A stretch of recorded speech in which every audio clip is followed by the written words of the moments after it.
ಮಾನ್ಯರೇ, ಕಳೆದ 3 ವರ್ಷಗಳಿಂದ ಸಾಮಾಜಿಕ ಜಾಲತಾಣದಲ್ಲಿ ನನ್ನ ವಿರುದ್ಧ ಸುಳ್ಳು ಸುದ್ದಿಗಳು ಹರಡುತ್ತಿರುವ ಬಗ್ಗೆ ನನ್ನ ಸ್ಪಷ್ಟನೆ. ನನ್ನ ಮಗಳು ನಿಶಾಳ ತಾಯಿ ವಿಚ್ಛೇದನ ಪಡೆದು ಸುಮಾರು 25 ವರ್ಷಗಳೇ ಕಳೆದಿದೆ. ಅವಳಿಗೂ ನನಗೂ ಯಾವುದೇ ಸಂಬಂಧವಿರುವುದಿಲ್ಲ. ಆದರೆ ಇತ್ತೀಚಿನ ದಿನಗಳಲ್ಲಿ ನಿಶಾ ಅವಳ ತಾಯಿಯ ಜೊತೆಗೂಡಿ ತೊಂದರೆ ಕೊಡ್ತಾ ಇದ್ದಾಳೆ. ನಿಶಾ ನನ್ನ ವಿರೋಧಿಗಳ ಜೊತೆಗೂಡಿ ರಾಜಕಾರಣದ ದುರುದ್ದೇಶದಿಂದ ಚುನಾವಣಾ ಸಂದರ್ಭದಿಂದ ಹಿಡಿದು ಇಲ್ಲಿಯವರೆಗೂ ನನ್ನ ಮೇಲೆ ಇಲ್ಲ ಸಲ್ಲದ ಆರೋಪ ಮಾಡುತ್ತಿರುವುದನ್ನು ನೀವು ಗಮನಿಸಿರುತ್ತೀರಿ. ಇದರ ಮುಖಾಂತರ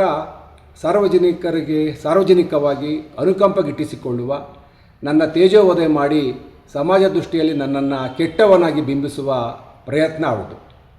ಸಾರ್ವಜನಿಕ ಬದುಕಿನಲ್ಲಿ ಕಳೆದ 30 ವರ್ಷಗಳಿಂದ ಹಲವಾರು ರಾಜಕೀಯ ಏಳುಬೀಳುಗಳ ನಡುವೆ ಜನಸೇವೆಗೆ ನನ್ನನ್ನು ನಾನು ಅರ್ಪಿಸಿಕೊಂಡಿದ್ದೇನೆ. ಜೊತೆಗೆ ಮಕ್ಕಳ ವಿಚಾರದಲ್ಲಿ ಒಬ್ಬ ಜವಾಬ್ದಾರಿಯುತ ತಂದೆಯಾಗಿ ನನ್ನ ಕರ್ತವ್ಯವನ್ನು ನಾನು ಮಾಡಿದ್ದೇನೆ.